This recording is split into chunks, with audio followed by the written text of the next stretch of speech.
권소희 장편소설 독박골 산 1번지 제14화 사라진 도시. 양미래. 사라진 도시에 선 그녀. 독박골은 그녀의 기억 속에만 존재하는 동네가 되어버렸다. 세계적인 인물을 탄생시킨 독박골. 지금은 과거의 어떤 흔적도 남아있지 않은 동네다. 독박골은 북한산의 산세를 끼고 사대문 밖에 형성되었던 변두리 동네다. 한국 전쟁이 끝난 직후에 사람들은 폐허가 된 서울 변두리에 자리를 잡기 시작하면서 동네가 형성되기 시작했다. 주민들의 증언에 의하면 그 동네에 교회가 들어서면서부터 발전되기 시작했다고 한다. 동네에 들어선 교회는 공터에 가건물을 세워놓고 무료로 영화 상영도 해주고 성극을 지도하는 등 먹고 살기에 바쁜 어른들을 대신해서 버려진 아이들의 인성 형성에 적지 않은 영향을 끼쳤다고 한다. 그 아이들 가운데 양미래라는 인물도 속해 있었지만 그녀가 세계적인 인물로 성장하기까지는 굴곡 많은 어린 시절을 보내야 했다. 미래 씨의 아버지 양존만 씨가 그 교회 목사에게 상해를 입히고 불을 지르는 바람에 그곳에 참석했던 상당한 수가 중경상을 입게 되었다. 왜 미래 씨의 아버지가 목사에게 횡포를 부렸는지 자세한 내막은 밝혀지지 않았지만 그 일로 인해 천막 교회가 전소되고 미래 씨와 그녀의 어머니는 동네를 이사갔기 때문에 그 다음의 행적은 묘연해졌다. 양미래 씨가 자신의 과거를 숨길 수밖에 없었던 것은 아마도 우울했던 어린 시절 때문이었을 것이다. 하지만 지금 그녀는 세계 위에 우뚝 서 있는 대한의 딸로 한국에 돌아왔다.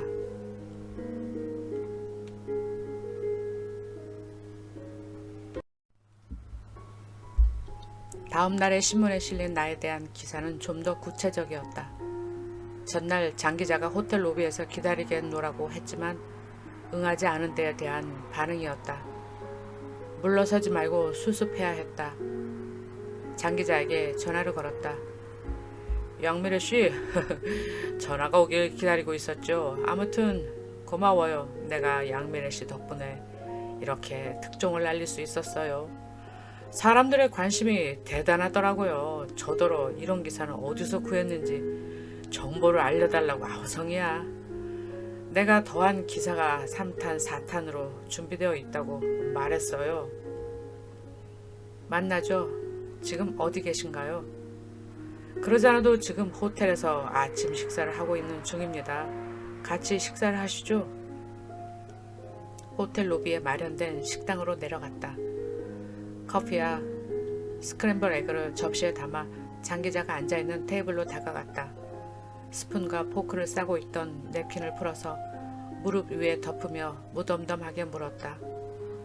장 기자가 바라는 건 당황한 내 모습일 테니 그의 기대가 전혀 먹히지 않는다는 걸 보여줘야 했다.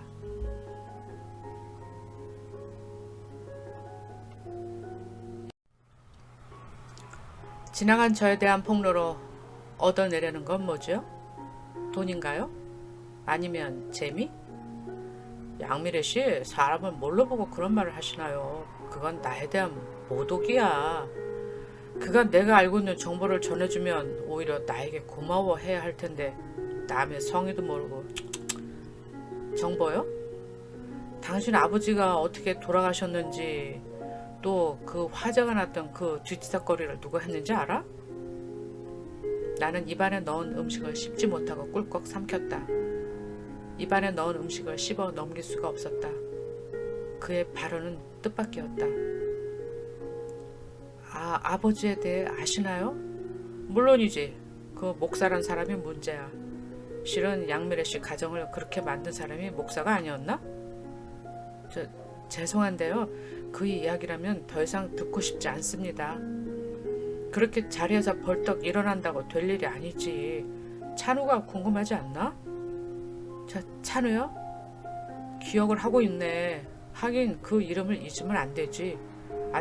앉으라고. 내가 찬우가 있는 곳으로 데려다 줄 테니. 벌써 만났었지?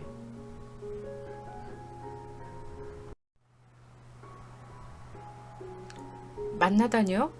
찬우요? 생각 안 나요. 일전에 대학로 영국에서 만났잖아. 이럴 게 아니라 내 진짜 만나게 해주지. 일어납시다. 나도 찬우를 만나고 싶었다. 나를 피하는 찬우를 만나야 했다. 내가 찬우에게 전화를 걸었다는 걸 모르는 장 기자는 큰 선심이라도 쓰는 듯 목소리를 높였다. 나도 일방적인 장 기자의 뒤를 따랐다. 기사 양반, 불광동으로 저 구기터널 쪽으로 가주세요. 알겠습니다. 내가 그곳에 한번 가려면 너무 힘이 들어서 말이야. 이젠 산을 타는 게 쉽지 않더라고. 나이가 들어서 말이야. 그래도 내가 미래 씨를 모시고 가야지. 그게 내가 여태 목숨을 부지하고 살고 있는 이유인지도 모르니까. 호운동에서 출발한 택시는 노본동 고개를 넘고 있었다. 계절이 여러 번 바뀌었어도 이곳에 들어서면 내 기억은 짐칸에 실려 새벽 바람을 맞던 어린 시절이 새벽으로 돌아갔다. 남들 눈에 뛸새라 달아나는 그달의 새벽 공기는 다시는 경험하고 싶지 않을 만큼 차갑게 내 볼때기를 때렸다.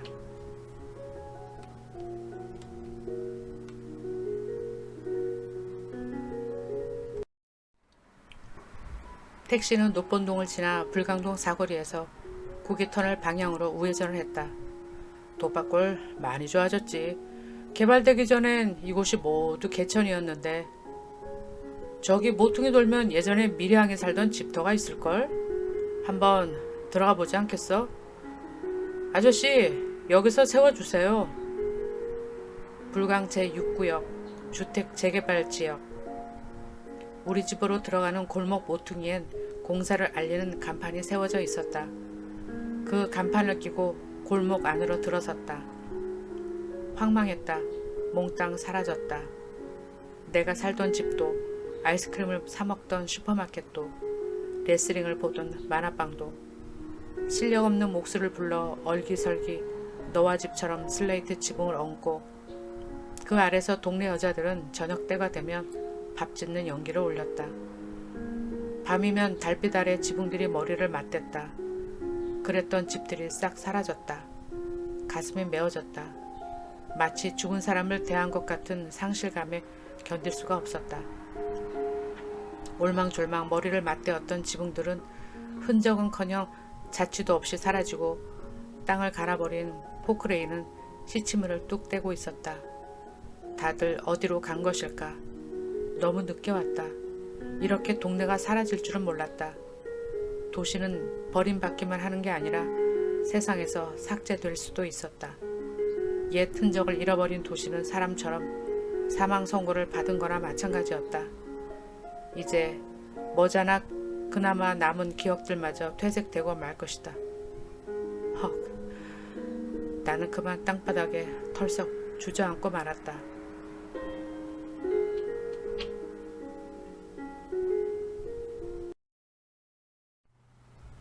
왜 그래요? 아니, 괜찮아요. 괜찮겠어요? 그만 돌아갈까? 아니에요. 신호등이 없는 도로에서 자동차들이 거침없이 달리고 있었다. 구기터널을 빠져나온 차들은 답답함을 벗어나려는 듯 쏜살같이 내달렸다. 문 하나를 열면 차원이 다른 세계로 들어갔듯 나는 계곡 안으로 들어갔다. 사람보다 나무가 많은 곳. 그곳을 차지한 새들은 자기 세상인 듯 소나무 가지를 툭 치며 날아다녔다. 날개짓에 송진가루가 방사되고 짙은 솔잎향은 나의 폐부 속 깊이 내려앉았다. 나는 폐를 활짝 열고 숨을 들이마셨다. 마음껏. 독박골 개구장이들을 반기던 산은 나를 잊지 않은 듯했다. 아이고 숨차. 이젠 정말 이 계곡에는 못 올라오겠어. 힘들어도 조금만 참아요. 거의 다 왔으니까. 그가 걸음을 멈춘 곳은 작은 토담집 앞이었다. 자, 다 왔어요. 이곳이요. 아직도 이런 집이 남아있었나? 지붕 위에 덮인 비닐이 금방이라도 벗겨질 듯 펄럭거렸다. 방 입구에 걸려있는 반쯤 찢겨진 대나무도 썩어서 검은 곰팡이가 달라붙어 있었다. 토담집 한 옆에 컨테이너로 된 자그마한 집이 있었다. 보수를 했는지 페인트색이 선명했다. 그는 컨테이너를 끼고 뒤쪽으로 갔다. 나도 그 뒤를 따랐다. 그곳에는 2개의 봉분이 있었다. 그곳에 한 남자가 있었다. 남자는 봉분 위 자풀을 뜯어내고 있었다. 잘 있었어? 아, 참 전망 좋다. 아저씨 오셨어요?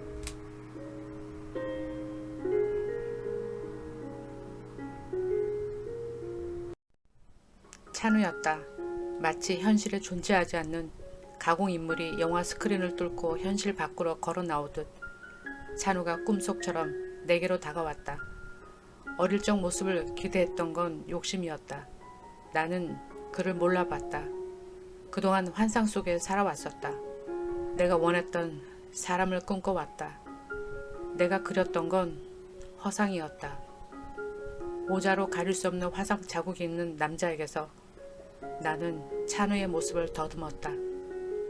메뚜기 다리처럼 앙상한 다리로 산을 탔던 어린 시절의 모습은 온데간데 없었다. 아마도 장기자의 도움이 없었다면 찬우와 마주쳤어도 알아보지 못하고 지나쳤을 것이다. 미래씨, 찬우인데 알아보겠어요? 찬우야, 너도 미래를 몰라보겠지? 각자 멈춰선 시간 앞에서 서로를 바라보기만 했다. 아마 마음속으로는 서로의 이름을 불렀겠지. 찬우야, 미래야. 나는 너를 불렀지만 그건 잃어버린 나를 부르는 소리였다. 잃어버린 나. 대체 나는 그동안 무엇을 잃어버렸던 것일까? 난 그만 일이 있어서 내려가봐야 해. 나중에 찬우가 미래를 데려다 주도록 하거라. 왜 벌써 가세요? 안으로 좀 들어갔다 쉬었다 가시지 그러세요. 아니야, 난 또 갈 곳이 있어. 미래, 나중에 보자고. 장기자가 없는 침묵을 먼저 깬 건 찬우였다. 찬우는 손에 한 줌 가득 쥐었던 하얀 진물이 흐르는 엉겅퀴와 강아지 풀을 쓰레기통에 넣었다. 툭툭 바지에 손에 묻은 먼지를 털어내며 말했다.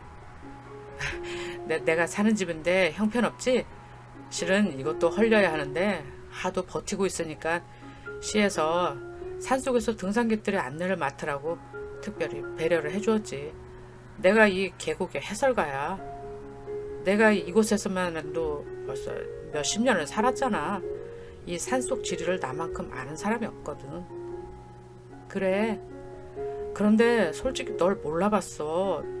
너무 많이 변해서 유명하게 됐다니 다행이구나. 너도 몰라보게 변했다. 지금 보니 그래도 언뜻 어릴 적 모습이 보여. 내가 너를 몰라봤던 건 미처 너라고 생각을 못했던 거지. 정말로 네가 내 앞에 나타나리라고는 꿈에도 생각을 못했거든. 네가 날 못 알아보는 건 당연한 거야.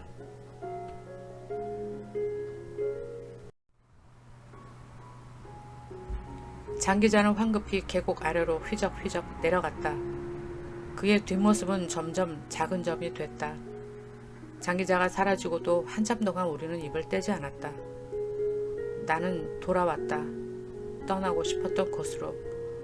결국 돌아올 수밖에 없었다. 멀리 구기 터널로 이어진 도로가 내려다 보였다. 개천이었던 자리가 길로 닦아지자 문명은 산을 뚫었고 집이 부서진 사이를 거침없이 내달렸다.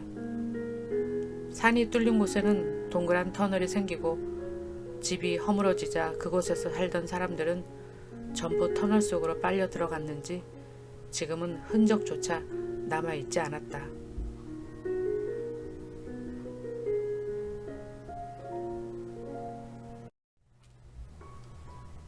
찬우는 오른팔을 들어 손가락으로 오그라든 인매 부분을 쓰다듬었다. 흉터 때문에 자신을 못 알아봤을 거라고 가리키듯 손으로 흉터를 가렸다. 찬우야, 미안해. 뭐가? 전부 다. 내가 한 게 뭐 있다고. 다 지나간 일인걸. 다 지나간 일이라고 여기면 감정도 저절로 무뎌져. 찬우야, 응? 말에 뜸들이지 말고. 난 몰랐어. 네가 나를 불 속에서 업고 나왔다는 걸. 고마워. 고맙기에 사실 널 어떻게 업고 뛰었는지 나도 잘 기억이 나질 않아. 삽시간에 불이 붙은 천막이 내 머리를 덮었던 수건에 옮겨 붙었고 종이 옷에도 불이 붙었지. 정신이 없어서 몸에 불이 붙었는지도 몰랐어. 화상을 입었을 때는 옷을 확 벗기면 안 되었는데 그것도 모르고 옷을 벗다가 이렇게 됐어. 치료를 제때 하질 못해서 그만 흉터가 많이 남게 됐지. 장기자 아저씨가 그때 나를 많이 도와주셨어. 나를 병원에 데려다 주신 분이 아저씨였거든. 나중에 보니까 니네 집은 이사가고 없더라. 왜 그렇게 말도 없이 가버렸니?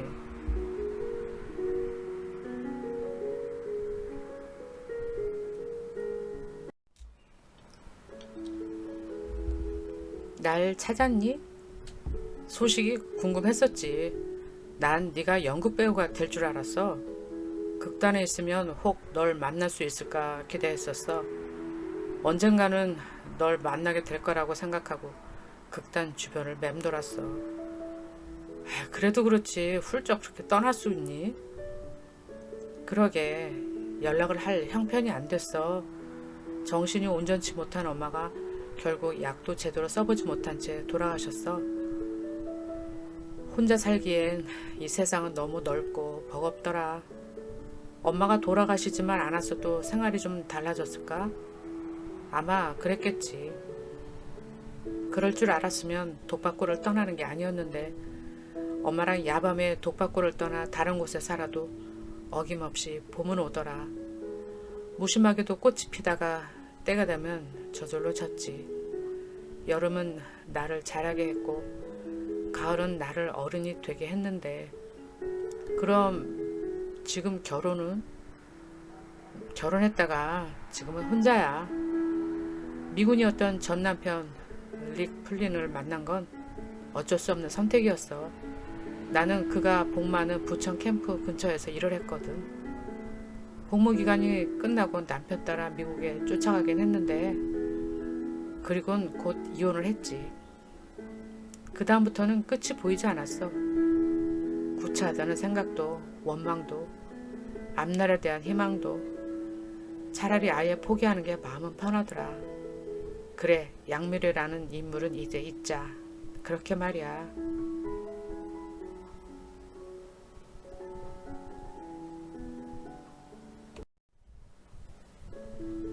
힘들었겠구나. 아주 많이 그랬지. 그래도 차마 죽지는 못하겠더라. 야, 죽기는 왜 죽어? 나도 여태 살고 있는데. 너는 몰랐을 거야. 나는 하루에도 몇 번씩 니네 집 대문 앞에 서성거렸어. 네가 우리 반에 전학을 오던 날 독박골에 산다고 진숙이에게 말하는 소리를 듣고 다음 날부터 앞집밥도 안 먹고 니네 집 부근에서 네가 나오기를 기다렸던 걸 넌 모를 거야. 왜? 왜 그랬어? 너랑 같이 학교에 가려고 했지. 늦지 않으려고 아침마다 뜀박질을 했기에 늦은 가을까지 반팔 차림으로 학교를 다녔지. 그런데 여름엔 괜찮은데 가을이 되니까 아침에는 뛰느라 땀이 펄펄 났지만 하루 종일 추위에 덜덜 떨며 지나야 했어. 그래도 날만 흐리지 않으면 견딜만 했는데 초가을을 앞둔 날이었나? 그날은 유난히 날이 흐렸었어. 어찌나 추웠던지 쉬는 시간만이라도 뛰고 놀지 않으면 경련이 일듯 몸이 떨려 견딜 수가 없었거든. 그날 운동장에서 너를 보았을 때 난 창피해서 달아나고만 싶었다고. 퍼런 내 입술과 소름 돋은 내 팔뚝을 너에게 보여주는 게 싫어서 말이야. 그것도 모르고 너는 튀김을 사준다고 내 팔을 잡아당겼잖아. 사실 고소한 기름내가 풍기는 따뜻한 튀김을 한 입 베어 먹었을 때 어찌나 맛있던지 하루 종일 떨었던 온몸이 스르륵 녹아내리더라. 그때 난 마음속으로 마음먹었지. 나중에 어른이 되면 미리한테 맛있는 거 많이 사줄 거라고. 그런데 아직 그 약속은 지키지 못했네.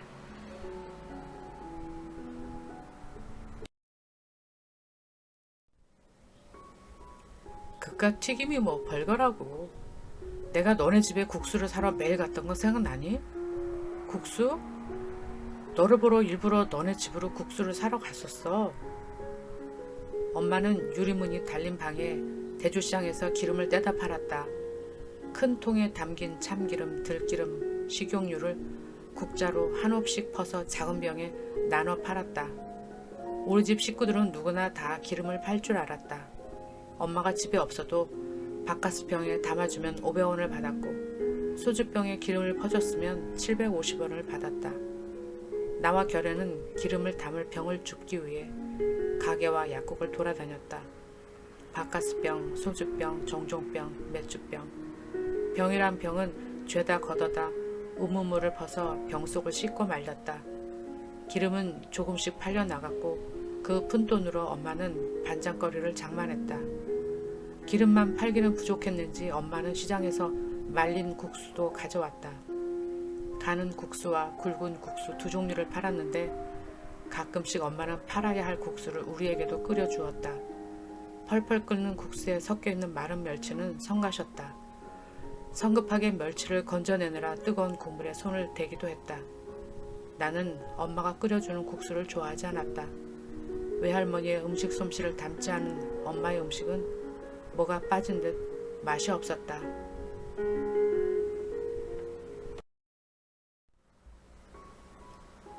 대조시장에서 떼온 식용유나 참기름을 판다고 부자가 될 수 없을 것 같았다. 큰 집처럼 아주 큰 방앗간을 하면 모를까. 방학 때 가본 큰 집 방앗간은 우리 집보다 20배는 더 넓어 보였다. 운동장처럼 넓은 2층 방에는 이불 호청처럼 국숟가락을 줄에 널어 말렸다. 절그럭절그럭 떡기계에선 흰 가래떡이 뽑아지고 무거운 철판이 들깨를 눌러 들기름을 짜냈다. 김이 설설 오르는 백설기 떡을 자르는 일꾼들은 아예 런닝 셔츠를 벗고 일을 했다. 잠깐 사이에도 사람들은 수도 없이 국수를 달라고 했고 참기름을 담아갔다. 공중에 매단 바구니에는 종이돈이 금세 수북하게 찼다.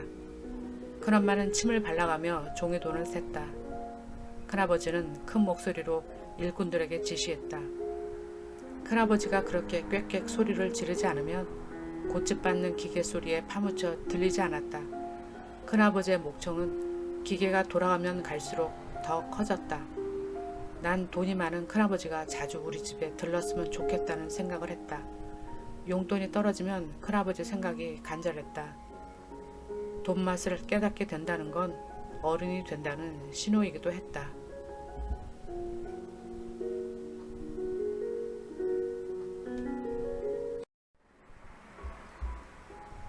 우리가 돈 맛을 알게 된 건 우연이었다. 어느 날 우리 담배꽁초 주울까? 담배꽁초를 줍자고 맨 처음 말을 꺼낸 게 확실치는 않지만 병찬이었던 것 같다. 나는 병찬 아버지가 바닥에서 담배꽁초를 줍는 것을 몇 번 보았었다. 깻잎대에서 들깨를 털어먹는 것도 시들했고 새를 잡는다고 개울 밑에 깔린 조약돌로 새총을 만드는 것도 시시하던 차였다. 저녁밥을 먹고 모인 조물애기들은 하루살이가 날아드는 전등불 아래서 고개를 끄덕이며 위험한 실험을 곧 실행에 옮겼다. 바닥에 떨어진 담배꽁초는 무지 많았다. 어떤 담배는 밤만 태우고 버려진 것도 있었다. 모두들 신이 나서 주었다. 담배꽁초를 돈이라고 착각한 건 아닌데 공짜로 무언가를 얻는다는 건 신바람이 나는 일이었다. 온 동네 땅바닥을 훑으며 꽁초를 모았다. 그러다 땅바닥에서 누군가 흘린 돈을 발견하게 되었다. 그때부터 우리는 담배꽁초 대신에 혹시나 하고 길바닥에 떨어진 지폐를 찾았다.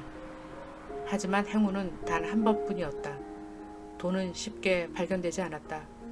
돈벌이가 쉽지 않다는 걸 깨닫고 나니 어른들이 돈이 없는 게 이해가 갔다. 돈을 벌려면 어른이 되어야 하고 어른이 되면 돈을 잘 벌어야 하는데 어른이 되었어도 독박골 어른들은 돈이 없는 걸 보면 돈 버는 일이 쉬운 일은 아니라고 여겼다.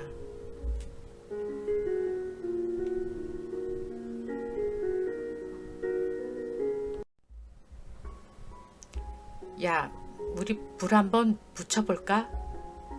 누군가 성냥을 갖고 왔던 것 같다. 하지만 필터만 남은 꽁초에 불을 붙이기란 쉬운 일은 아니었다. 한 녀석이 그걸 입에 물고 몇 번 시도를 했지만 제대로 불을 붙이진 못했다. 녀석은 고통스러운 표정을 지었고 그걸 바라보는 우리도 얼굴을 찡그렸다. 그 녀석이 행복스러운 표정을 지었다면 우리는 애써 주운 담배꽁초를 버리진 않았을 것이다. 담배꽁초 놀이는 그리 즐거운 놀이는 아니었다. 담뱃진 냄새는 씻어도 없어지질 않았다.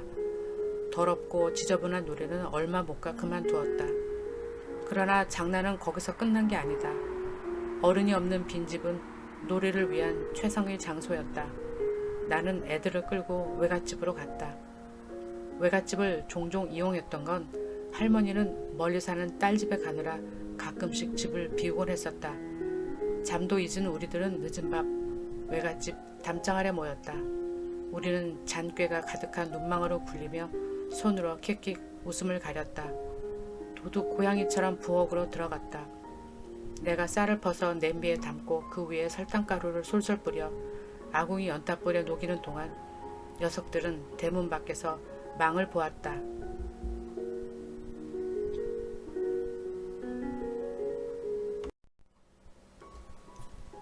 볶아진 쌀은 약간 노릿하게 타는 냄새가 났다.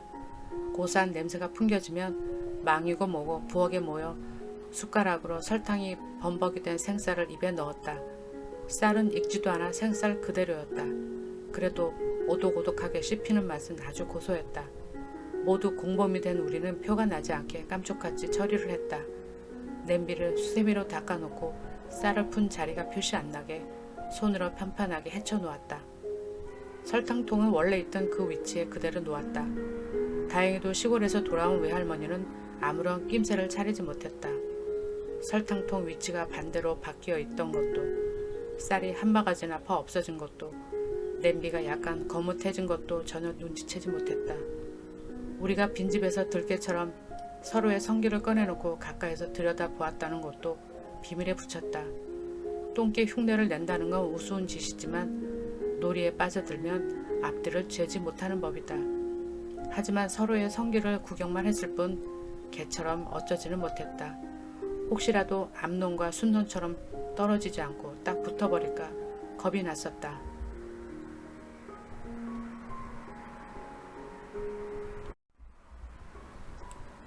독박골에 사는 어른들이 돈이 없는 건 우리처럼 겁이 많아서인지도 모르겠다. 원래 겁이 많은 아이일수록 놀래기도 잘하고 큰 소리로 마구 비명을 질러대서 산통을 깨기 일수다. 겁이 많은 어른들은 애들처럼 소리를 안 질렀지만 비명 대신 툭하면 삿대질을 하고 싸웠다. 아무데서나 삿대질을 하며 싸우는 동네 어른들. 나름대로 이유가 있겠지만 자신을 표현하는 게 고작 싸움이나 폭력이었다는 건 아주 유치한 일이었다. 차라리 허세일망정 권위를 내세우는 게 낫다고 여겼다. 아버지처럼 말이다. 여자관계가 복잡한 아버지가 원칙을 따진다는 게 이치에 맞지 않았다. 완벽하지 않은 사람이 완벽한 채를 하는 건 천장에 때로 몰려다니는 쥐들도 웃을 일이다. 그러면서도 아버지는 타인의 잘못을 절대 용납하지 못했다. 아버지의 이중적인 모습이 억울했지만 찬우 말대로 돈을 벌지 못하는 아버지 자신에게 분풀이를 하는 게 분명했다.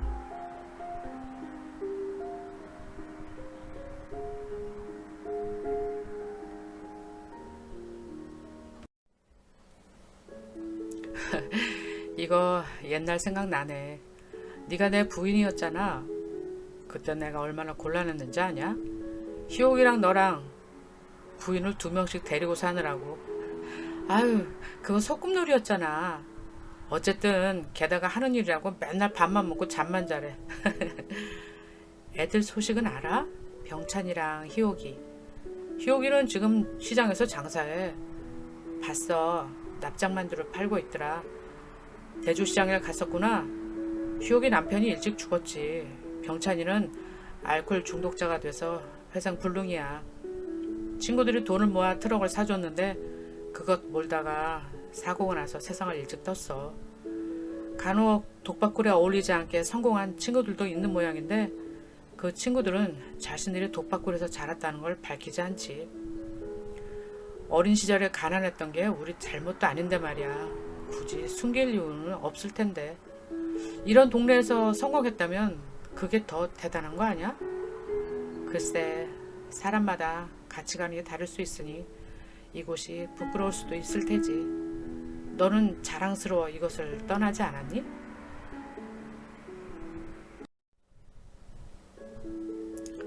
자랑스럽기보다는 죄책감이었어. 죄책감? 그런데 이 무덤은 누구의 무덤이니? 이건 우리 할머니 묘고 저건 목사님의 묘야. 뭐라고? 뭐 목사님이라면? 맞아. 할머니는 오래전에 돌아가시고 목사님도 돌아가셨지. 어떻게? 사고로 빗길에 바위를 타시다가 미끄러져서 낙사하셨어. 낙사? 혹시 말이야, 우리 엄마에 대한 소문 들었니? 너희 엄마? 그니까 우리 아버지 오해 말이야. 그러니까 사실을 알고 싶은 거니 아니면 진실을 알고 싶은 거니? 사실은 뭐고 진실은 또 뭐야. 말 돌리지 말고 있는 그대로 말해줘. 진실이라는 건 네가 믿고 싶은 게 바로 진실이야. 그 이상은 상상하지 마. 목사님이 네 어머니를 우리 집에 데리고 왔지. 할머니가 아무에게도 말하지 말라고 나에게 신신당부해서 너한테도 네 엄마가 우리 집에 있었다는 걸 말하지 않았어.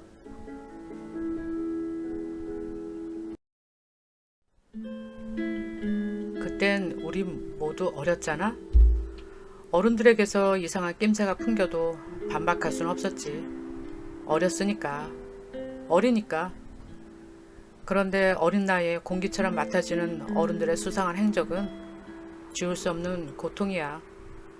자신이 가해자이든 피해자이든 경험했다는 것 자체만으로도 머릿속에 각인이 되거든. 무슨 소리야. 이 숲을 봐. 이 거대한 숲속 안을 살펴보면 겉에서 보는 것과 달리 아주 비정하지. 생존을 위해서는 연민이고 동정이고도 없어. 개구리는 긴 혀로 날파리를 순식간에 낚아채고 투명한 거미줄에 걸린 나방은 버둥대다 거미의 밥이 되어버리거든. 허무하지. 사람도 자신을 학대하거나 가치가 없다고 생각하면 동물과 다를 게 없어. 이 말을 누가 나한테 한 줄 아니? 바로 목사님이야. 목사님? 그래도 내가 그분을 비난할 자격은 못 돼.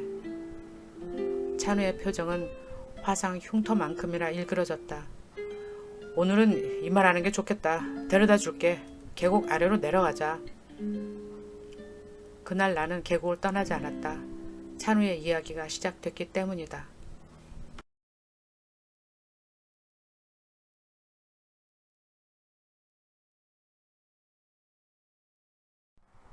다음은 제15화 토담집의 서재가 이어집니다.